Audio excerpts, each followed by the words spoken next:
بسم اللہ الرحمن الرحیم۔ سامعین محترم، حضور رحمت عالم صلی اللہ علیہ وسلم نے جب مکہ سے ہجرت فرمائی تو اس کی خبر پہلے ہی مدینہ پہنچ چکی تھی۔ امام بخاری رحمۃ اللہ علیہ فرماتے ہیں کہ حضرت زبیر رضی اللہ عنہ کی حضور سے مکہ سے مدینہ کے سفر کے دوران ملاقات ہوئی، جبکہ آپ مسلمان تاجروں کے قافلے کے ساتھ شام سے واپس لوٹ رہے تھے۔ آپ نے حضور صلی اللہ علیہ وسلم کو سفید لباس پیش کیا اور حضرت ابوبکر صدیق کو ایک چادر پیش کی۔ چنانچہ یہ خبر بھی مدینہ کے باسیوں کو پہلے ہی پہنچ چکی تھی کہ رسول خدا صلی اللہ علیہ وسلم سفید لباس میں ملبوس تشریف لا رہے ہیں۔ جس دن سے روانگی کی خبریں ملی تھیں، مدینہ کے خوش نصیبوں کا یہ معمول تھا کہ روزانہ صبح اٹھتے اور شہر سے باہر مکہ کے راستے پر ایک اونچے ٹیلے پر بیٹھ کر انتظار کرتے رہتے۔ جب دن ڈھلنے لگتا تو واپس گھروں کو لوٹ جاتے اور اگلے دن پھر وہیں آ کر بیٹھ جاتے۔ جب انہیں کوئی بھی مسافر دور سے آتا دکھائی دیتا تو اس کے سفید کپڑوں کو دیکھ کر خیال کرتے کہ یہی پیغمبر خدا ہیں، مگر وہ کوئی اور ہوتا۔ امام بخاری فرماتے ہیں کہ ایک دن ایسا ہی ہوا کہ لوگوں نے دور سے آتے ہوئے کچھ مسافر دیکھے، وہ سفید کپڑوں میں ملبوس تھے۔ لوگوں نے خیال کیا کہ بالآخر وہ آ ہی گئے، مگر جب وہ مسافر قریب آئے تو دیکھا کہ وہ ایک یہودی تھا۔ الغرض یہ انتظار کا معاملہ کتنے ہی دنوں کا یوں ہی چلتا رہا، حتیٰ کہ وہ عظمتوں والا دن آن پہنچا۔ یہ سخت گرمی کا دن تھا۔ لوگ معمول کے مطابق ٹیلے پر پہنچ کر انتظار کر رہے تھے۔ جب سورج کی گرمی اپنے عروج کو پہنچی تو کچھ دیر کے لیے وہ اپنے گھروں کو واپس چل دیے۔ جب لوگ گھروں کو چل دیے تو اتفاقاً ایک یہودی جو کسی کام کی غرض سے اپنے گھر کی چھت پہ چڑھا تھا، اس نے دیکھا کہ ایک قافلہ مدینہ کی طرف آ رہا ہے۔ قافلے میں آپ صلی اللہ علیہ وسلم سفید کپڑوں میں ملبوس ہیں اور راستے کا سراب ان کو ظاہر کر رہا تھا۔ یہ دیکھتے ہی یہودی اپنے آپ میں قابو نہ رکھ سکا اور بلند آواز سے پکارا، اے بنی کیلا، تم جس کا انتظار میں روز بیٹھتے تھے وہ تشریف لے آئے ہیں۔ لوگوں کی تو جیسے دوڑیں لگ گئیں۔ مسلمانوں نے جلدی جلدی گھروں سے ہتھیار اٹھائے اور رسول خدا صلی اللہ علیہ وسلم کے استقبال جلال کے لیے نکل پڑے۔ امام احمد علیہ الرحمہ حضرت انس سے روایت کرتے ہیں کہ آپ نے فرمایا، میں ان لڑکوں میں شامل تھا جو آپ صلی اللہ علیہ وسلم کی تشریف آوری کا بلند آواز سے اعلان کر رہے تھے۔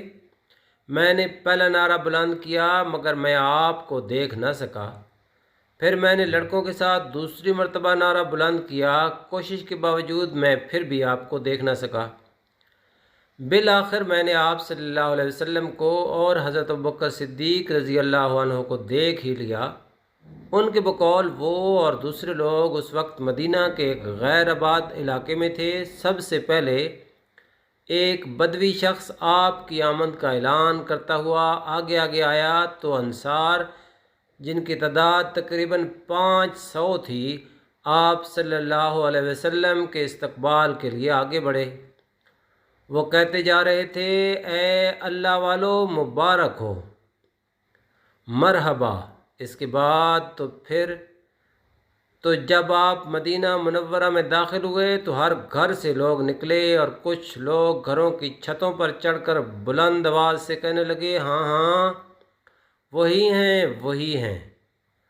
حضرت انس رضی اللہ عنہ مزید کہتے ہیں کہ ایسا منظر میں نے زندگی میں اس سے پہلے اور اس کے بعد کبھی نہیں دیکھا۔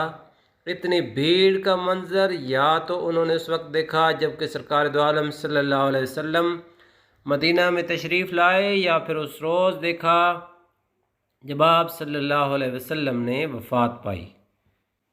بخاری اور مسلم شریف میں جو آمد کی روایت نقل ہے اس میں ہے کہ رسول اللہ صلی اللہ علیہ وسلم اور حضرت ابوبکر صدیق جب مدینہ میں داخل ہوئے تو لوگ استقبال کرنے والوں کے علاوہ جوک در جوک گھروں سے نکل پڑے اور لڑکے زور زور سے اعلان کرنے لگے، اللہ اکبر، رسول اللہ صلی اللہ علیہ وسلم تشریف لے آئے۔ اللہ اکبر، محمد صلی اللہ علیہ وسلم تشریف لے آئے۔ امام بہقی کہتے ہیں کہ عورتوں اور لڑکیوں نے اپنے اپنے گھروں کی چھتوں پر خوشی سے گیت گائے۔ منقول ہے کہ نزول اجلال کے بعد رسول خدا صلی اللہ علیہ وسلم ایک درخت کے سایہ میں سر مبارک جھکا کر بیٹھ گئے اور آپ صلی اللہ علیہ وسلم پر سکوت اور خاموشی غالب رہی۔ لوگوں کا ایک جمع غفیر تھا جو حضرت ابوبکر صدیق سے ملاقات کر رہے تھے۔ بعض انصار ایسے بھی آ رہے تھے کہ جنہوں نے اپنی زندگی میں پہلے کبھی بھی آپ صلی اللہ علیہ وسلم کو نہیں دیکھا تھا، اور وہ یہ سمجھ رہے تھے کہ ابوبکر جو لوگوں سے مل رہے ہیں وہ رسول خدا ہیں، اور جو درخت کے سایہ میں بیٹھے ہیں وہ ابوبکر ہیں۔ مگر جب کچھ ہی دیر میں آپ صلی اللہ علیہ وسلم پر دھوپ کی کرنیں پڑنے لگیں اور حضرت ابوبکر صدیق رضی اللہ عنہ نے فوراً اپنی توجہ رسول اللہ صلی اللہ علیہ وسلم کی طرف کی اور جا کر چادر سے آپ صلی اللہ علیہ وسلم پر سایہ کیا، تو پھر کچھ لوگ یہ جان سکے کہ دراصل وہ رسول خدا ہیں جو درخت کے سائے میں بیٹھے ہیں۔ مدینہ منورہ پہنچنے کے بعد آپ صلی اللہ علیہ وآلہ وسلم سب سے پہلے جس جگہ رکے وہ قباء کا مقام تھا، جہاں بنو عمر بن عوف کے ہاں آپ نے 22 راتیں قیام فرمایا، اور صحیح مسلم شریف میں ہے کہ آپ صلی اللہ علیہ وسلم نے وہاں 14 راتیں قیام فرمایا اور وہیں پہ مسجد قباء کی بنیاد رکھی۔ یہ اسلام میں بنائی جانے والی سب سے پہلی مسجد ہے، اور اس لحاظ سے بھی سب سے پہلی کہ اس میں رسول اللہ صلی اللہ علیہ وسلم نے صحابہ کرام کو بلا خوف مشرکین نماز پڑھائی، اور یہی نہیں بلکہ پیارے آقا صلی اللہ علیہ وسلم قباء شریف تشریف لے جاتے، کبھی سواری پر اور کبھی پیدل، اور آپ نے فرمایا جو شخص اس مسجد میں نماز پڑھے تو یہ ایک عمرہ کے برابر ہے۔ جس دن رسول محترم حضرت محمد مصطفیٰ صلی اللہ علیہ وسلم نے قباء میں قیام کے بعد خاص مدینہ کا رخ فرمایا تو وہ جمعۃ المبارک کا دن تھا۔ بخاری شریف میں ہے کہ جب آپ صلی اللہ علیہ وسلم مدینہ شریف کی طرف متوجہ ہوئے تو آپ سواری پر سوار ہوئے، اپنے پیچھے حضرت ابوبکر صدیق رضی اللہ عنہ کو سوار فرمایا۔ یہ حدیث پاک حضرت انس بن مالک رضی اللہ عنہ نے روایت کی ہے۔ آپ فرماتے ہیں حضرت ابوبکر صدیق بوڑھے معلوم ہوتے تھے جبکہ حضور صلی اللہ علیہ وسلم جوان تھے، کیونکہ آپ پر جلدی بڑھاپا نہ آیا تھا، تو راستے میں جو بھی ملتا وہ حضرت ابوبکر سے پوچھتا یہ تمہارے ساتھ کون ہیں؟ آپ رضی اللہ عنہ اس کو جواب دیتے یہ وہ شخص ہے جو مجھے راستہ دکھاتا ہے۔ حضرت انس رضی اللہ عنہ کہتے ہیں لوگ اس جواب سے سمجھتے کہ شاید ابوبکر کو راستے کا علم نہیں، حالانکہ ان کا مقصد تھا کہ مجھے راہ ہدایت دکھاتا ہے۔ یوں وہ اونٹنی چلتی جا رہی تھی جس پر رسول خدا صلی اللہ علیہ وسلم تشریف فرما تھے۔ اونٹنی جس بھی انصار کے گھر کے سامنے سے گزرتی وہ آپ کو دعوت قیام دیتے اور کہتے یا رسول اللہ صلی اللہ علیہ وسلم طاقت اور دفاع کرنے والوں کی طرف آئیے۔ اس پر آپ صلی اللہ علیہ وسلم فرماتے اونٹنی کا راستہ چھوڑ دو کیونکہ اسے حکم دیا گیا ہے۔ چنانچہ اونٹنی کی نکیل ڈھیلی چھوڑ دی گئی۔ صحابہ کرام کی کثیر تعداد آپ کی اونٹنی کے ساتھ ساتھ چل رہی تھی۔